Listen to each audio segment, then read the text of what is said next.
Hey guys, this video is just going to be a little update to the floor that I posted on Sunday.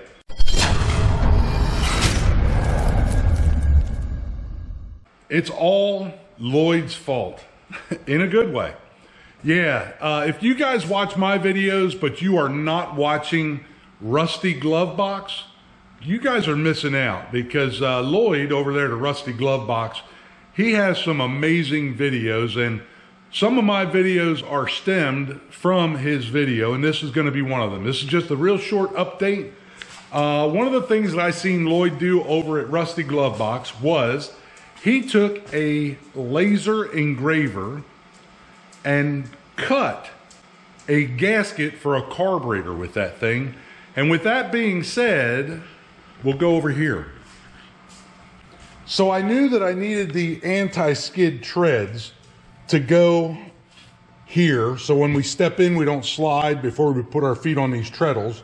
And this is just a blanket that I cover up my computer and stuff. So with that being said, I thought, well, I need, the treads to put on here. But I didn't want just any old tread. I wanted something a little different. This is a good idea for anybody that's using anti-skid. This is already done. It's already been cut.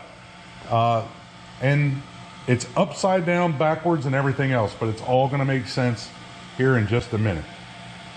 These are the anti-skid treads. I used some masking tape or scotch tape here and here to hold two treads together. There is a yellow stripe that runs along the top, so I spaced that so that yellow stripe would be right along this area here. But we'll take you along. We're getting ready to pull this off, flip it over, and pop everything out. It should be cut all the way through, I'm hoping. I did a test run. It worked that time. Hopefully it'll work this time. So at this time, we're going to go over to the workbench, get a little spot cleared off, and punch this out. And then we'll go from that over to this and put it on the floor. Here we go.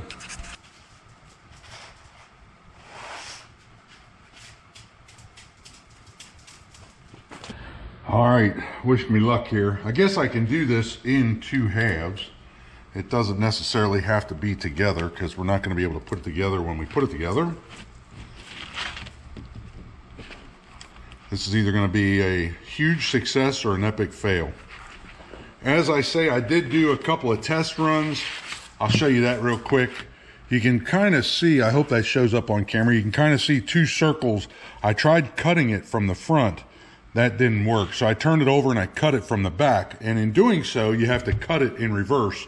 So that way when you flip it over, you guys will understand. But cutting it from the front did not work. Cutting it from the back with two passes worked. So here we go. And so far, you can see it's not actually falling out, but it is coming out. Oh boy, maybe it's coming out. In some of the areas it didn't want to release easily. We're getting her though. Okay, there's that. So that's actually scrap. And we'll just take this masking tape off of here, put it on there. Now we'll use this one, and we're not worried about the inside yet. We'll grab this little piece. And I do vinyl signs, so I am familiar with how to keep the center of letters in. And I do have a trick when doing vinyl signs. As you see here, we put a little bar here to hold the center of the A in the middle, and we put a bar here to hold the center of the 8 together. So I do have a few tricks that I learned from doing vinyl signs. All right, and we're almost done. There's that one.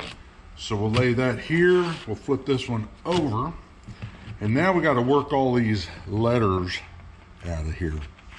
Hopefully it won't be too bad. It's pretty well cut. It's maybe it just, as it cooled off, it kind of stuck back together. I'm thinking that's what happened there. Because earlier when I did the circle pretty much fell right out. All right, we don't want that. And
All right, there's a first look at it. I may push it that way a little bit so the bulk of it, I think that's about where it's going to go. So now we'll take the adhesive off and we'll stick one piece down. I'll probably put a couple of reference marks, like one here and one back here, and then stick that bottom piece on first. We'll take you along from the sideline here and show you what we're going to do. So there you go. I believe this job is done, and it's all thanks to Lloyd with his video showing him cutting a gasket for a carburetor on his laser engraver. And you know, if you didn't want to do it this way, if you just wanted it to say case 1845, you could do it this way as well. You could just cut them letters out, but you would have to place them by hand, and that gets a little tricky.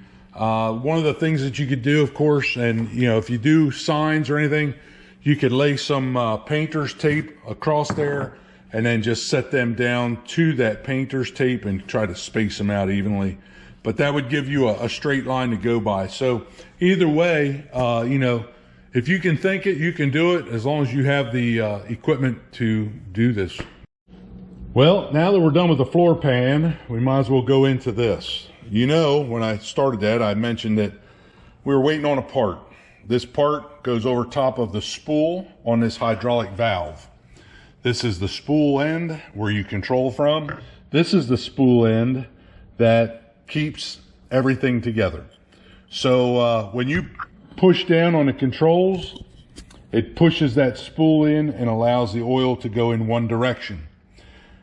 The spring on the bottom of this presses against the bottom of this, and that's what returns it to center. The same thing happens when you pull this spool up to operate it to make the fluid go the opposite direction. The spring loads up against the body of the valve. There is zero tolerance in there, so when it's in the neutral position, that spool doesn't move at all. So we were waiting to get the new piece. When we got the new piece, we noticed one thing right from the get-go. This one was a lot taller than that one. So I thought, we can counteract that. We'll drop 2 brass washers in there, because this is open to the atmosphere. There's a small hole right there. All this cap does is hold pressure on that spring so the spool returns to neutral. It doesn't have any oil that comes out because there's an O-ring right at the bottom here that seals that. So to take that little bit of slop out, we used 2 washers and dropped them in there on the bottom, put this on, and the spool was nice and tight. Perfect. Until we got to this part of it. Can't really show it on camera. I tried a couple of times, but quite literally, let's see. That hole is lined completely up. This one is half a distance off. I believe it was 1.5 inches center to center, and this one is like 1 3/8 light center to center. If I drilled that out on the outer edge, I don't have enough material. So rather than try, and this was the only cap that I could find remotely close to this cap. I can't find this valve. It's a 1612 DB valve. I can find a 1612A1. I can find a 1612D3, but not the BD. So Redneck Manufacturing. What we're going to do is we've already drilled this for that and drilled it for my holes, and they line up. And then I need to cut a circle, but I canceled that idea. We're not going to do it. I was trying to use a hole saw without the center bit, because I only need a real small hole to vent it to the atmosphere. We've ordered some DOM, or drawn over mandrel pipe, that is 7/8 ID and 1 1/8 OD, which should be just enough to clear for my bolt heads, as well as be able to weld to the outside. Now, I'm not worried about welding it here or here. I'm only going to weld it probably from here to here. And then it has to be 7/8 tall, and then we're going to cut a circle or grind a circle out of this with a little hole in the middle, and that is going to be the replacement for this. I don't know how else to do it. Can't find the part to match it. And as you can see, I mean, that is pretty much where the bottom was. It is dead even. And when it broke all that bottom right out of it because it's so corroded. So there's just another update on the Bobcat. Let's get this video posted.